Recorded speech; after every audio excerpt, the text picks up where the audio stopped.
Kielbaso here, and I want to talk about something that has been coming up a lot lately with a lot of athletes, especially young athletes that I've been working with, and that is the issue of pelvic control. And I'm not talking about inner pelvic musculature necessarily, but a lot of athletes don't understand how to control or generate anterior and posterior pelvic tilt. So what you end up seeing are athletes who have trouble squatting or doing any kind of a hinge movement, so that they're rounding at their back a lot because they're not able to control their pelvis. Or I'll see a lot of athletes who are basically stuck in an anterior pelvic tilt, and they have a lot of trouble getting their knees up, which creates a lot of backside mechanics and the inability to get up tall and do a full stride when they're trying to run. So I'm sure you've seen this before, where an athlete is either unable to control pelvic tilt, or more often you see athletes that are stuck in anterior pelvic tilt. Now, I don't want to talk about why they're there right now. I want to talk about getting them to control it and getting them to understand how to control it and what it can do for them. So this is not about, oh, stretch this muscle, stretch your hip flexors or stretch your hamstrings or strengthen your core. That's not what I'm necessarily talking about right now, because there are going to be different factors involved that do need to be addressed also. But something that I use a lot is the concept of rubber pants full of water. All right, so what I mean by rubber pants full of water, and a lot of times athletes, especially younger athletes, when I tell them, pretend like your pants are made out of rubber, almost like waders or waders that you would wear into the water.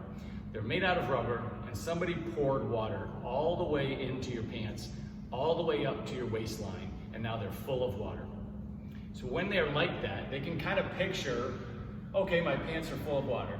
And then I tell them, ask them to try this, without bending your knees, I want you to pour the water out the front of your pants. And a lot of athletes don't understand that at first, but what I'm looking for is an anterior pelvic tilt. So can they pour the water out the front of their pants? And once they get it, they understand what they have to do to get that anterior pelvic tilt.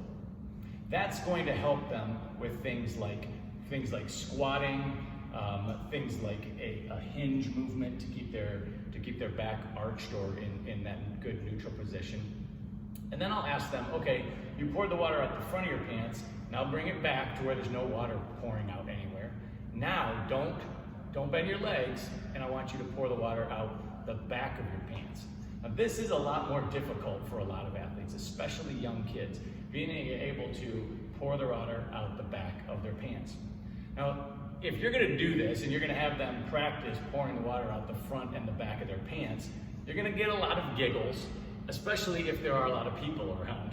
So oftentimes, if you're going to do this with younger athletes, you'd want to have them all stand facing a wall and tell them you have to look straight ahead at something on the wall, and then they can practice it. That way they're not looking around, laughing at what everybody's doing. I've even had athletes go as far as to close your eyes, and I want you to feel this.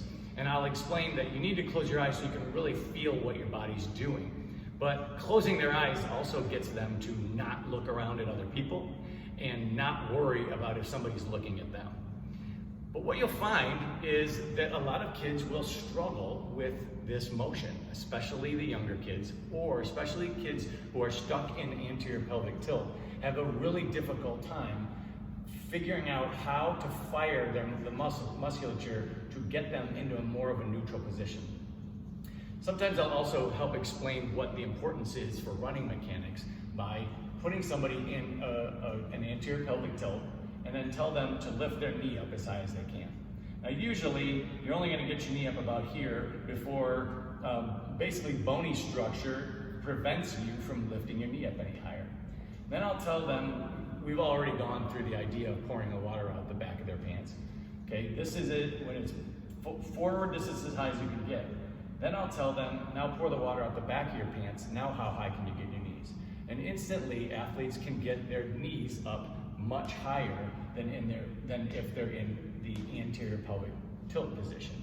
And they'll think, oh, okay, now I understand what he's trying to get me to do. You're going to want to get them to fire the muscles to get into that posterior pelvic tilt before they do some of their runs so that they can get their knees up and have it feel more natural. Now at first, that's not going to feel natural.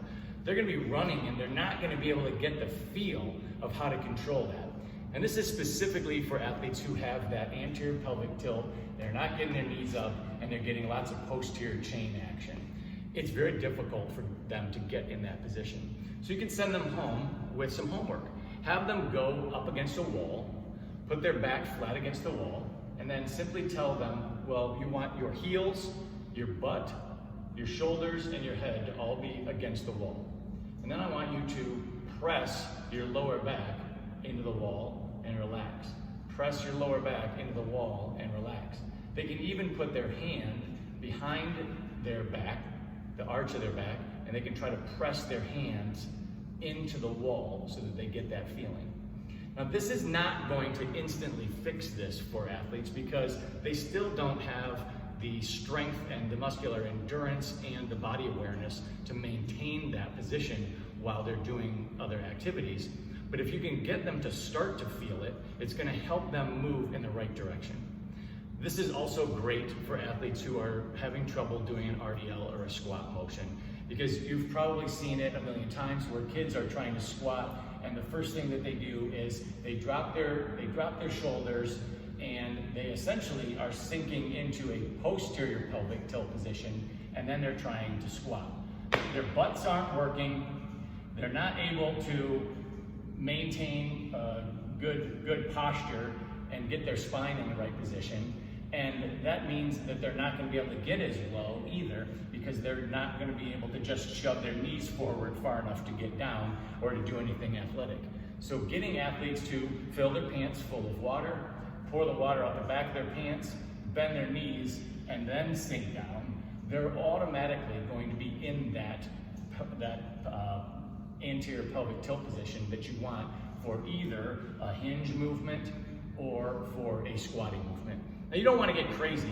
I'm not telling you to get crazy and have them in the most extreme pelvic tilt position you could possibly get and then lower their spine. You didn't hear me say that. That is not what I'm talking about. We're talking about helping athletes feel their body and learn how to do the movement, not getting into extreme ranges of motion with their pelvis and then loading it.